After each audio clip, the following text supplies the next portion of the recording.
Olá pessoal, tudo bem com vocês? Nosso clipe de abertura mostra cenas referentes à água, às correntes marítimas, própria questão da importância da água hoje para o mundo. E dessa forma, o tema da nossa aula de hoje é correntes marítimas, plataformas continentais e o litoral brasileiro. Então, dando início à nossa aula, vamos agora estudar um pouco sobre as correntes marítimas. Como elas se formam e quais as influências dessas correntes para as populações. As correntes marítimas são formadas a partir de diferenças em relação à temperatura e também em função da pressão no nível dos oceanos. Como existem diferenças entre as latitudes do globo, por exemplo, quanto mais próximo aos polos eu tenho maior quantidade de frio, e quanto mais próximo à região do Equador, maior a quantidade de calor, as diferenças na água que circula entre os oceanos do Polo Sul em direção ao Equador, por exemplo, vão acabar de alguma forma contribuindo para que ocorram correntes de diferentes níveis em termos de temperatura, pressão e também salinidade, ou seja, a quantidade de sal presente nessa água. Como, na verdade, o homem dividiu o globo a partir de alguns oceanos também, eu vou ter uma diferença gradativa em relação às áreas de ocorrência das principais correntes. Mas, na verdade, a água que circula no globo é a mesma. A diferenciação a partir dos oceanos é apenas de critério geográfico, porque, na verdade, a água ela ocorre principalmente, ela circula, aliás, principalmente dos polos em direção ao Equador e vice-versa.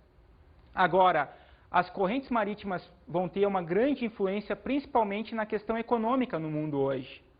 À medida que eu tenho uma diferença de temperatura entre uma corrente fria para uma corrente quente, na medida em que essas correntes se chocam, digamos assim, eu vou ter um processo de ressurgência.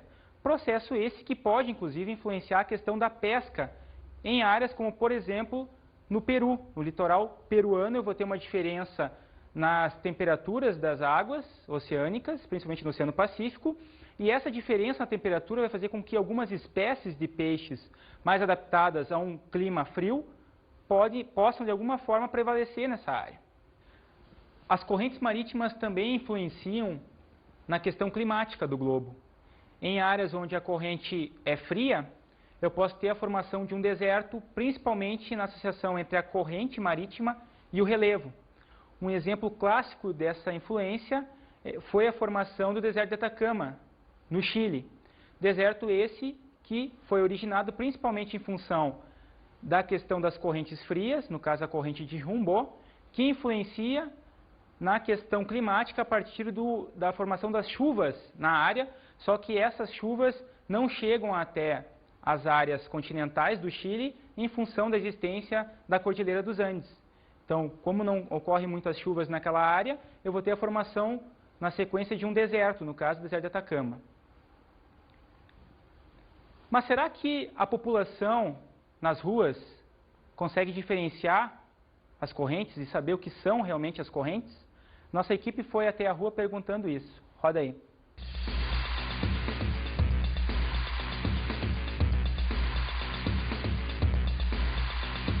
Correntes marítimas são o vento que traz a corrente, que traz a onda para meter até a praia, não é isso? Vamos ver se eu me lembro do que é. É um desvio que você tem por causa da diferença de temperatura no mar, por causa de iluminação, por causa de vários tipos de coisa, causa um efeito de corrente, de movimentação da água na superfície em diversos níveis de profundidade. O movimento do oceano. São movimentos, né, que acontecem, né, naturalmente na Terra, né? Por exemplo, corrente de Humboldt, corrente das Falklands, tem corrente de água quente e água fria. Daí. E agora, você acha que elas são importantes? Elas influenciam na nossa vida? Definitivamente. Por quê? Porque elas influenciam a temperatura também, influenciam a precipitação, influenciam vários fenômenos meteorológicos por causa da movimentação de águas. Influencia. Se não tivesse corrente marítima, não haveria migração dos peixes. As correntes marítimas elas podem ocasionar desertificação, por exemplo, na própria África. Pode, digamos, aumenta muito a quantidade de peixes ali no litoral ali do Peru. O modelo meteorológico é muito complicado. O que acontece num lugar não deixa de influenciar em outro.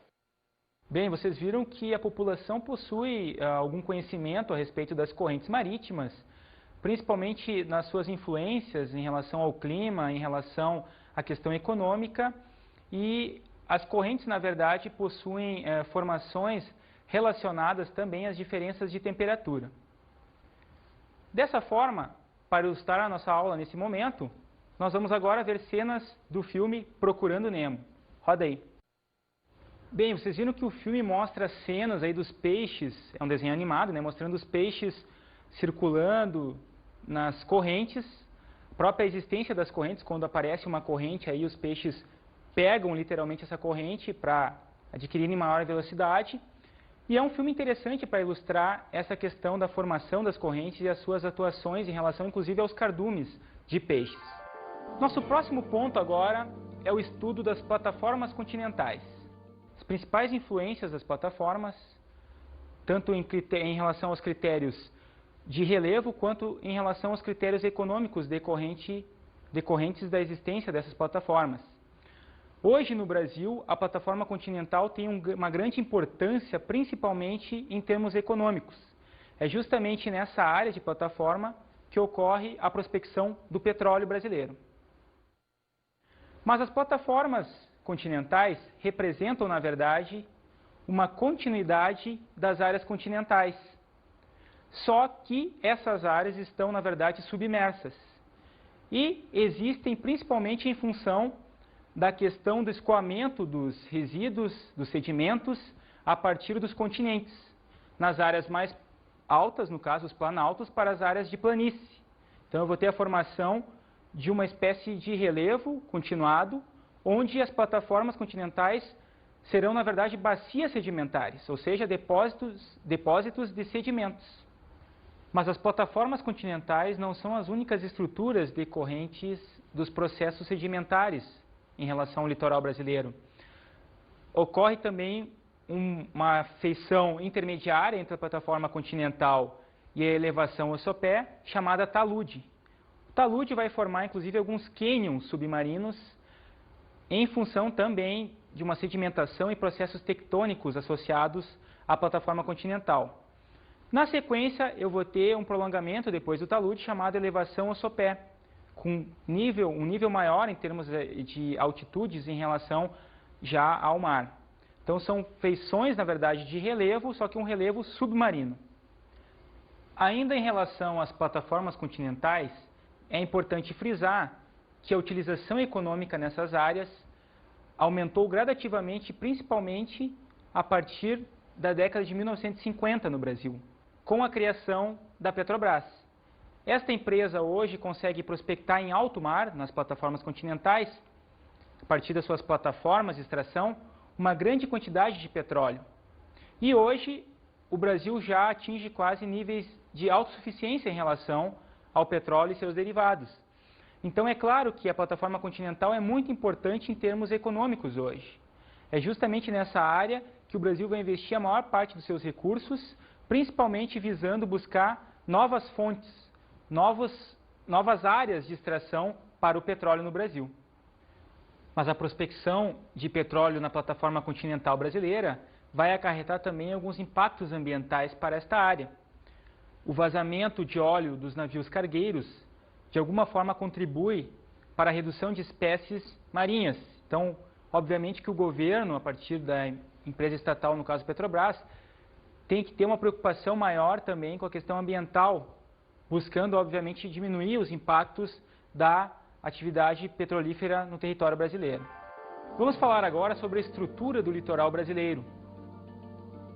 O litoral brasileiro apresenta diferenças, principalmente no que diz respeito à questão da formação das feições presentes no litoral. Aqueles litorais que apresentam diferenças em termos de recortes no relevo vão apresentar também diferenças em relação à vegetação e também na forma como as populações vivem nessas áreas. A própria questão do turismo também associado a estas áreas, os litorais que são mais recortados, digamos assim, em termos de feições, são aqueles litorais que vão apresentar, inclusive, uma quantidade de temperatura maior em relação às suas águas e, obviamente, vão ser litorais mais propícios para o turismo também. Já em áreas onde o litoral é um litoral que apresenta uma quantidade menor de feições, é um litoral mais extenso em termos de continuidade, como por exemplo o litoral do Rio Grande do Sul, são litorais que vão apresentar inclusive temperaturas mais frias em função da latitude nas suas águas, e também vão ser litorais que vão apresentar a própria cor da água diferenciada. São litorais considerados mais feios em relação ao turismo, por exemplo, são litorais que não atraem tantas populações de turistas de outros países, por exemplo, de outros estados brasileiros. E também eu vou ter uma diferença na questão da quantidade de algas existentes, ou seja, o tipo de população marinha presente nesses litorais vão ser diferentes para outras regiões brasileiras. Mas como ocorreu a ocupação do litoral brasileiro? Inicialmente, os primeiros povos a habitarem o litoral brasileiro foram os índios. Tinham toda uma alimentação vinculada ao mar, os frutos do mar existentes alimentavam as populações indígenas, e uma das provas da existência dessas populações nessas áreas litorâneas são os sambaquis, que na verdade são restos de conchas que comprovam a existência e a utilização das populações indígenas para as áreas litorâneas brasileiras. Passado esse período, nós vamos ter a ocupação efetiva do litoral brasileiro com a chegada dos portugueses, por volta de 1500. E aí eu vou ter a instauração das principais feitorias, capitanias hereditárias e depois as primeiras vilas e cidades. Ou seja, a população brasileira começa inicialmente a ocupar a faixa litorânea. E até hoje as principais cidades estão ou na faixa litorânea ou próximas a ela. À medida que ocorre uma expansão urbana das cidades litorâneas, eu vou ter uma série de impactos ambientais decorrentes dessa utilização. Um dos principais impactos ambientais hoje diz respeito à questão da formação dos bancos de areia, chamadas dunas, que são impedidas de existirem, principalmente em função da expansão urbana nas áreas litorâneas, na faixa de área próxima às praias. Nessas áreas hoje ocorre uma grande elevação em termos de construção civil, com a criação de prédios, de casas, que impedem no processo seguinte a formação das dunas. Então hoje eu tenho um grande número de organismos ambientais e mesmo dentro das prefeituras fiscalizando as construções e impedindo inclusive as construções nessas áreas de formação natural de dunas. Outro problema ambiental relacionado à ação urbana nos litorais, nas cidades litorâneas, diz respeito à questão do lançamento de dejetos, tanto industriais quanto residenciais, no mar. As principais cidades localizadas em áreas litorâneas, como o Rio de Janeiro, por exemplo, não têm ainda uma política pública das prefeituras, principalmente em relação ao lançamento de esgotos, dejetos, que muitas vezes ocorrem nas baías ou mesmo no mar.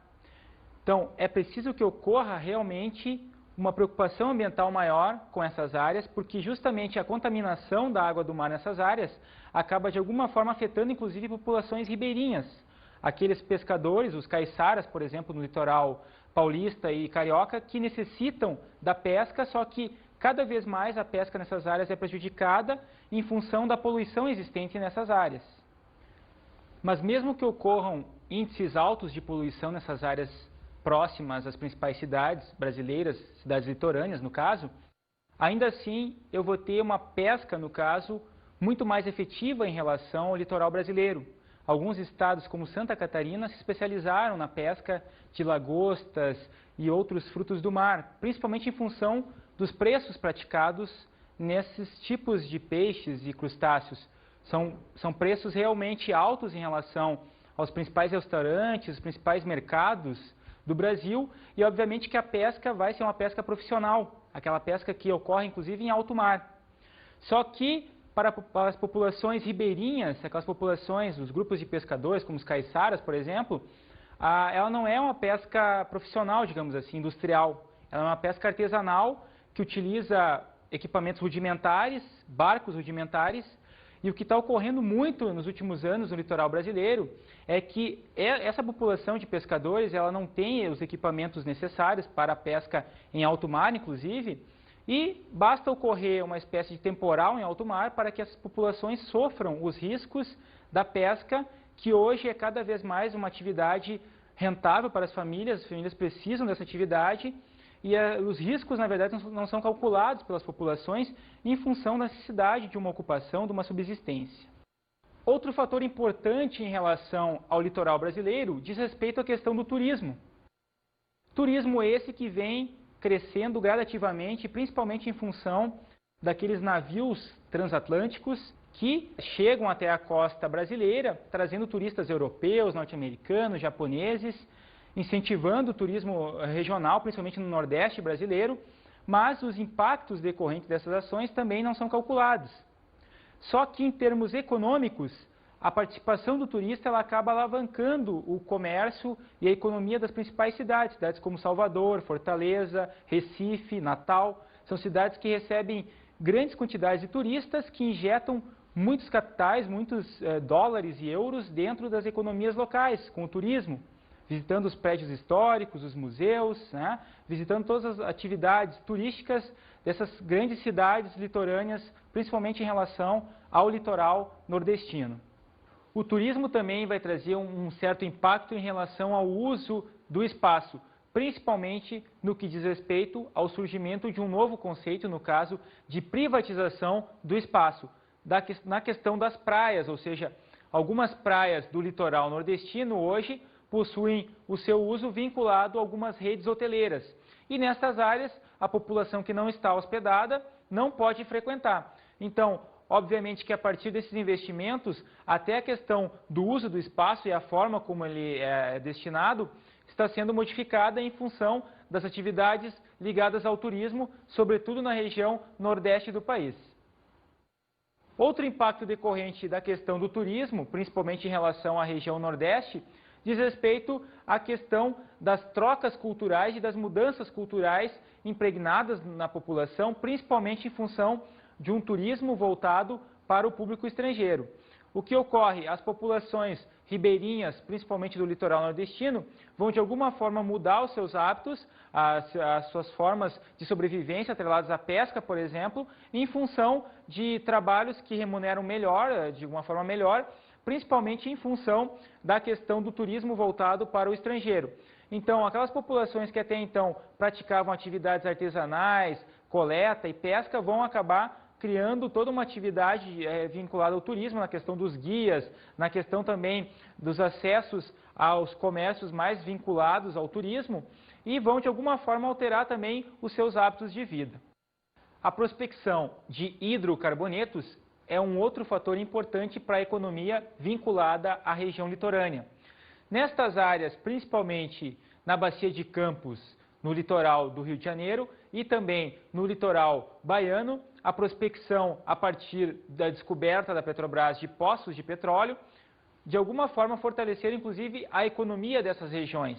Hoje a Petrobras tem tecnologia já desenvolvida para setores de profundidade, ou seja, a prospecção ocorre a partir da construção das grandes plataformas de prospecção, a partir de uma produção realizada nos estados do Rio de Janeiro e da Bahia, a produção de petróleo vai ser expandida e, obviamente, a partir de algumas leis federais, como aquela lei que vai ser, de alguma forma, efetivada a partir do ano de 1996, ocorre um processo de abertura da prospecção a partir da entrada de empresas estrangeiras no setor de exploração de petróleo em plataformas continentais.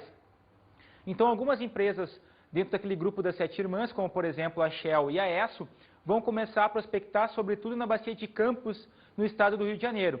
E esses municípios, no caso, que têm as plataformas, como por exemplo o município de Campos e o município de Cabo Frio, vão acabar adquirindo uma grande quantidade de royalties, ou seja, as empresas vão pagar royalties para esses municípios, e esses municípios vão ter uma grande arrecadação de impostos a partir dos royalties. E obviamente que vai ocorrer uma redistribuição a partir dos royalties no sentido da população, ou seja, a partir da melhoria da saúde e da educação desses municípios, ou seja, a partir da prospecção do petróleo, os municípios começam a ter uma grande vantagem econômica e um desenvolvimento também no sentido das principais políticas sociais. A prospecção de petróleo também traz algumas consequências ambientais, principalmente a partir da prospecção em plataformas continentais. Nessas plataformas ocorreram, na verdade, alguns acidentes relacionados tanto à questão do trabalho, ou seja, por alguns acidentes relacionados em função de uma falta de qualificação em alguns casos, ou seja, uma falta de preparo para o trabalho na prospecção, e também em função dos processos decorrentes a partir desses acidentes de trabalho. Ou seja, em algumas plataformas da Petrobras ocorreram acidentes com posteriores vazamentos. Esses vazamentos trouxeram consequências ambientais a partir do vazamento, ou seja, eu tive mortandade de peixes e outras espécies nas proximidades da plataforma. E também em relação à segurança do trabalho, eu tive uma redução no número de postos, principalmente em função dos casos de mortes que ocorreram dentro das plataformas. Vejamos agora o papel logístico do litoral. Um papel que está atrelado principalmente a uma ampliação do transporte de cabotagem, que na verdade é um transporte vinculado entre portos marítimos. Por exemplo, o Porto de Santos, que é o porto que tem a maior movimentação, vai de alguma forma receber algumas mercadorias provenientes de portos menores, como por exemplo o Porto de Rio Grande, no Rio Grande do Sul, que é um transporte que vem, digamos que tendo um aumento, principalmente em função das trocas comerciais acentuadas entre as regiões brasileiras e também no sentido de que os portos menores não têm capacidade para o transporte de mercadorias na quantidade suficiente, principalmente na questão da exportação. Então, em muitos casos, os portos menores precisam deslocar os seus cargueiros, seus navios, em direção ao grande porto brasileiro, que é o Porto de Santos. E a partir dali, em função de um transporte de contêineres muito mais eficiente, as mercadorias chegarão aos seus destinos finais, tanto em relação à Europa quanto aos Estados Unidos e Japão. Eu vou ter, inclusive, um processo de ampliação das exportações brasileiras. Hoje o Brasil consegue de alguma forma aumentar suas exportações, principalmente em função de uma ampliação do sistema portuário e também em função dos novos cultivos agrícolas que ganham mercados internacionais e também na questão industrial, já que o país passa por um processo acentuado de expansão industrial e que consegue inclusive aumentar os seus mercados internacionais. Para ampliação do transporte é necessário também uma ampliação dos portos, ou seja, à medida que a economia brasileira vai crescendo, o próprio governo federal pensa numa estratégia nova em relação aos portos. Dessa forma, os principais portos brasileiros começam a receber novos investimentos para suas modernizações. Exemplo dessas políticas ocorreram nos portos de Rio Grande, no Rio Grande do Sul, no Porto de Paranaguá, no Paraná, no Porto de Sepetiba, no Rio de Janeiro, e no Grande Porto Brasileiro, no caso Santos, em São Paulo. Nesses 4 portos ocorreram investimentos maciços, principalmente na questão dos containers, ou seja, foram criadas áreas logísticas para o recebimento de grandes cargueiros e também para uma mais rápida, digamos, mais rápido atrelamento, aliás, na questão da logística para a distribuição das mercadorias e acondicionamento delas. Ou seja, hoje, uma empresa que quer exportar consegue fazer isso em algumas horas, enquanto que há 20 anos atrás, por exemplo, levavam dias para que essa empresa conseguisse de alguma forma armazenar os seus produtos e na sequência exportá-los. Vamos ver agora como funciona o Plano Nacional de Gerenciamento Costeiro. O Plano Nacional de Gerenciamento, na verdade, é uma política do governo federal visando, sobretudo, uma utilização racional do espaço costeiro, do espaço litorâneo brasileiro, já que os impactos ambientais vêm aumentando gradativamente. Então, dessa forma, a partir de algumas políticas de controle do uso do espaço, permitem com que as ações nesses espaços sejam ações amenizadas do ponto de vista ambiental, ou seja, o impacto ambiental causado pelas populações e pelas empresas deve ser um impacto menor do que os impactos praticados atualmente, por exemplo. Os estados se comprometem a proceder a uma ordenação integrada e ao desenvolvimento sustentável das zonas costeiras, além de impedir, reduzir e controlar a degradação do meio marinho, melhorar o nível de vida das populações costeiras, manter a biodiversidade, ordenar os conhecimentos tradicionais e interesses das comunidades locais, preservar os ecossistemas frágeis, e fomentar a pesquisa e a troca de informações, valorizando os conhecimentos ecológicos tradicionais. Plano Nacional de Meio Ambiente. A Zona Costeira Brasileira. Ministério do Meio Ambiente, 1993. Vocês viram aí que esse plano, na verdade, nacional de gerenciamento costeiro, está atrelado a uma política da ONU, que ocorre principalmente no ano de 1992, com a Conferência das Nações Unidas para o Meio Ambiente e o Desenvolvimento. Então, a partir de um capítulo específico atrelado à questão do uso das zonas costeiras e marinhas, o próprio Brasil vai se adaptar a essas normas e vai criar um Plano Nacional de Gerenciamento Costeiro. A Conferência das Nações Unidas para o Meio Ambiente e o Desenvolvimento do ano de 1992, realizada no Rio de Janeiro, também trouxe uma grande consequência para a soberania das nações. Um grande exemplo disso é que, a partir dessa conferência, foi estabelecido o critério de revogação das chamadas 200 milhas de soberania dos países, ou seja, o Brasil tem uma soberania de 200 milhas em relação ao Oceano Atlântico. Dentro dessas 200 milhas, a partir da costa brasileira, o Brasil pode, inclusive, colocar sua marinha mercante e proteger esse território. Só que, a partir dessa conferência, a questão das 200 milhas foi revogada, a lei das 200 milhas, e hoje foi estabelecida uma nova norma no caso das 12 milhas, ou seja, até 12 milhas o país tem soberania. E em relação às 200 milhas, foi estabelecido um critério relacionado à questão econômica, as zonas econômicas de exploração. Então, aquela nação que vai, de alguma forma, prospectar recursos minerais, a questão da pesca nessas 200 milhas, vai poder manter a sua soberania sobre essas 200 milhas. Agora, aquela nação que não conseguir prospectar todos os recursos, pode, inclusive, ter que liberar o uso dessa área para uma outra nação que tem maior competência na exploração dos recursos. E finalizando, vamos ver o litoral brasileiro e suas principais ações econômicas. A partir de um processo acentuado de globalização econômica, as áreas litorâneas passam a representar um papel fundamental na questão da atrelação do território brasileiro com as demais áreas do globo. A partir de um sistema integrado de transportes, no caso marítimo, mas também em função das trocas relacionadas ao transporte aéreo e também na questão dos sistemas logísticos de telecomunicações, o litoral vai representar um papel fundamental na questão da inserção do Brasil no processo de globalização mundial.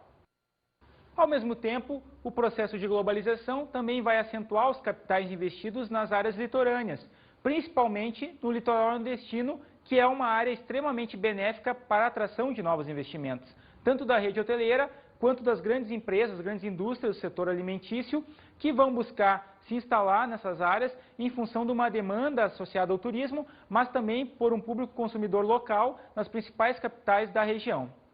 Outro processo verificado na zona litorânea diz respeito à questão da urbanização acentuada em função de um predomínio atual daquele modelo associado ao Ocidente, de que as pessoas que vivem próximas ao mar são mais felizes e têm uma melhor qualidade de vida. Então, muitas famílias, muitas pessoas relacionadas a alguns setores econômicos estratégicos vão buscar se instalar e morar e habitar, obviamente, nas áreas litorâneas em função dessa propaganda toda existente na questão da qualidade de vida associada ao mar. Bem, pessoal, em relação ao tema das correntes marítimas, plataformas continentais e o litoral brasileiro, era isso que tínhamos para a aula de hoje. Espero que vocês tenham gostado e vamos agora às nossas dicas de estudo.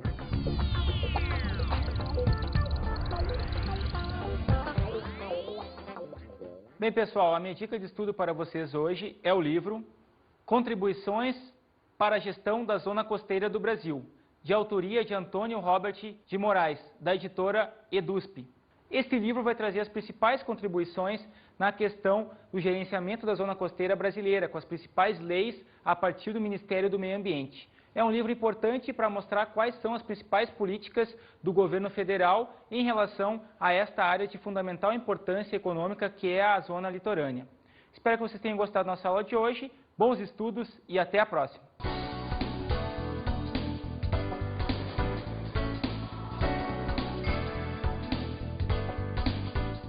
Na aula de hoje estudamos as correntes marítimas. As principais influências das correntes marítimas na questão climática, inclusive na formação dos desertos, e suas importâncias em relação à questão econômica, principalmente atrelada à questão da pesca. Aprendemos sobre as plataformas continentais. As principais feições atreladas às plataformas continentais e a influência dessas plataformas na questão, inclusive, econômica associada ao petróleo. Bons estudos!